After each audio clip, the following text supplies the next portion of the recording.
हम पटना में गर्दनीबाग में हैं और ये धरना प्रदर्शन का स्थल है। और देखिए यहाँ पे all PhD holders and research association है, इनका जो प्रदर्शन चल रहा है, अनिश्चितकालीन अमर अनशन और धरना चला 4 अगस्त के लिए।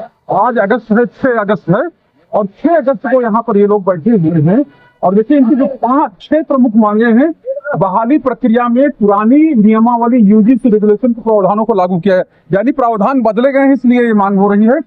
दूसरा है पीएचडी को अनिवार्य करते हुए नीट की जो परीक्षा 5 अंक और जेआरएफ को 7 अंक और पीएचडी को 30 अंक तथा एमफिल को 5 अंक का वेटेज दिया जाए। ये एक अपना तकनीकी वो इन लोगों का है। और अभ्यर्थियों का अधिकतम आयु सीमा बढ़ा के फिर 55 साल की जाए। चौथा ये है इनकी मांग, सभी विषयों के रिक्त पदों को शीघ्र एवं नियमित बहाली सुनिश्चित, यानी कॉन्ट्रेक्चुअल नहीं हो, ऐसे ही ये कहे कि जो संविदा वाले नहीं हो या फिर जो साल दर साल भर्ती होते हैं जो गेस्ट लेक्चर वो नहीं हो। ये है। और 5वां इनकी मांग है चयन प्रक्रिया में डोमिसाइल नीति लागू हो, यानी बिहारियों के लिए प्राथमिकता हो। और 6वां है स्नातक और स्नातकोत्तर के साथ विश्वविद्यालय अंग बने रहे और तथा महाविद्यालयों एवं विश्वविद्यालयों को पूर्ण शैक्षणिक, प्रशासनिक और वित्तीय स्वायत्तता प्रदान की जाए। यानी ये 6 मांगे हैं। इन 6 मांगों को लेकर आप लोग बैठे हुए, आखिर वजह क्या है कि सरकार आपकी सुन नहीं रही, ये बताइए। हम लोग तो यही समझ रहे हैं कि शिक्षा का मूल वही समझते हैं जो शिक्षित होते हैं। आज सरकार शिक्षित नहीं है। सरकार बिल्कुल शिक्षित नहीं है। सरकार सिर्फ रिबन और फीताशाही और लाल फीताशाही वाली सरकार है।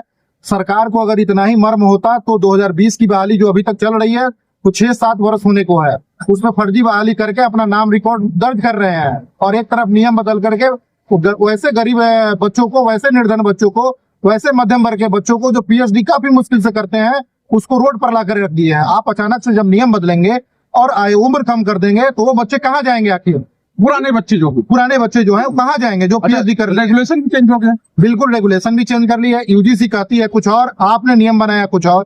आप तो कम से कम अपनी शिक्षा नीति को देख लेते हैं। ये बिहार सरकार की मनमानी है। बिल्कुल बिहार सरकार की मनमानी है। वो अपने बच्चों से बिल्कुल प्यार नहीं करते हैं। उनको बिहार राज्य से कोई मतलब नहीं है, उनको सिर्फ रिकॉर्ड दर्ज करना है। अच्छा, रिकॉर्ड दर्ज करना है। कौन कौन यहाँ पे आमरण अनशन पे है? आप लोग आमरण अनशन करेंगे? अच्छा, क्या नाम है मेरे भाई आपका? अच्छा, कहाँ के हैं? आरा के। तो आप ये लगता है कि आप आमरण अनशन करेंगे तो सरकार मान जाएगी आपकी बात?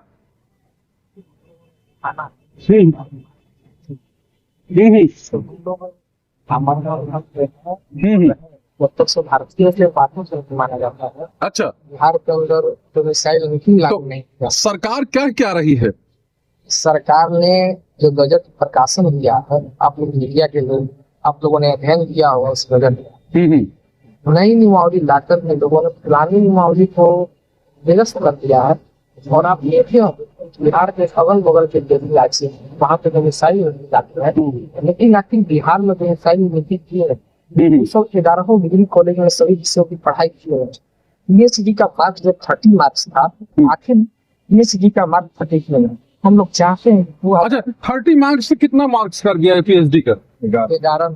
अच्छा, सीधा 19 नंबर घटा दिया गया और किसका बढ़ाया गया? जीआरएफ का मार्क्स उन्होंने बढ़ाया। और एक बात आपके माध्यम से कहना चाहते हैं, जो लड़के पीएचडी किए नहीं रहेंगे क्या वो सर्च करा पाएंगे? बात ये जो भी पुरानी नियमावली 2018 टेबल दी है, सो डोमिसाइल लागू करते हुए बिहार में परमानेंट बहाली है। परमानेंट बहाली आप लोग चाहते हैं? आपने लिखा भी है इसमें परमानेंट बहाली चाहिए। तो अभी तक कोई आया आपके पास कभी मुलाकात करने कुछ प्रशासन की तरफ से? नहीं है। हम लोग बहुत शांतिपूर्वक से हम लोग आंदोलन कर रहे हैं। यही तो हम लोग चाहते हैं कि प्रशासनिक रूप से भी कोई नहीं आ रहा है, डॉक्टर भी कोई नहीं आ रहा है।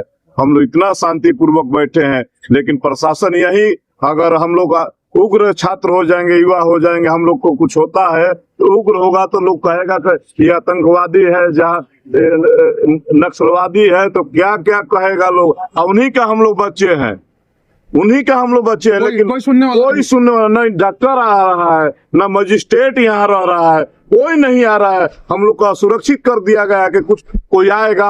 अभी पुलिस आई थी, गाड़ी लगा दिया था दूसरा लोग, तो गाड़ी लगाने के बाद पुलिस हवा निकाल रही थी, उसका वीडियो बनाए हम लोग। पुलिस हवा निकाल कर उसका हवा एकदम निकाल दे, मान लीजिए उसका हवा निकाल दिया लोग, हम लोग कोई नहीं रह रहा है, वो आएगा कि आप ही लोग हवा निकाल दिए, हम लोग तक मारपीट करने लगेगा और पुलिस कहेगा कि यही लोग मतलब अच्छा व्यवहार नहीं हो रहा आप लोगों का। नहीं।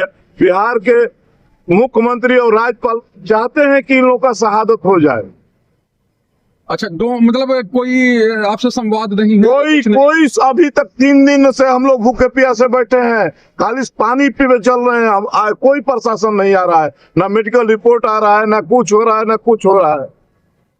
तो कोई मेडिकल रिपोर्ट नहीं। देखिए यहाँ पर सब लोग जो हैं यानी कि दूर दूर से आते हैं और लगभग पता नहीं 50,000 लोग ऐसे हैं जो लोग जो है यहाँ पर ये इससे प्रभावित हैं, यानी पूरे प्रदेश में ये जो व्यवस्था है लागू करने की बात करें, इसके पीड़ित लगभग 50,000 लोग हैं। 50,000 के आसपास लोग हैं, 1 लाख से ऊपर। 1 लाख से ऊपर। अच्छा, वाला जनरेशन भी, आने वाले जनरेशन भी होंगे प्रभावित।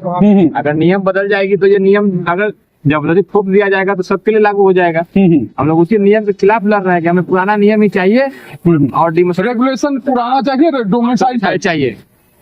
तो यही है, रेगुलेशन चाहिए पुराना और डोमिसाइल नीति चाहिए, क्योंकि बिहार सरकार पहले कहती थी नौकरी आप कहीं जाके कर सकते हैं, कहीं वो कर सकते हैं, लेकिन ये मांग हमेशा से चलती रही, विपक्ष भी इसका समर्थन करता रहा है कि डोमिसाइल नीति बिहार की होनी चाहिए और उसी को लेकर ये जो धरना है, आमरण अनशन है, वो चल रहा है। 2 दिन हो गया, आज तीसरा दिन है, लेकिन अभी सरकार की तरफ से कोई वार्ता करने यहाँ नहीं आया है।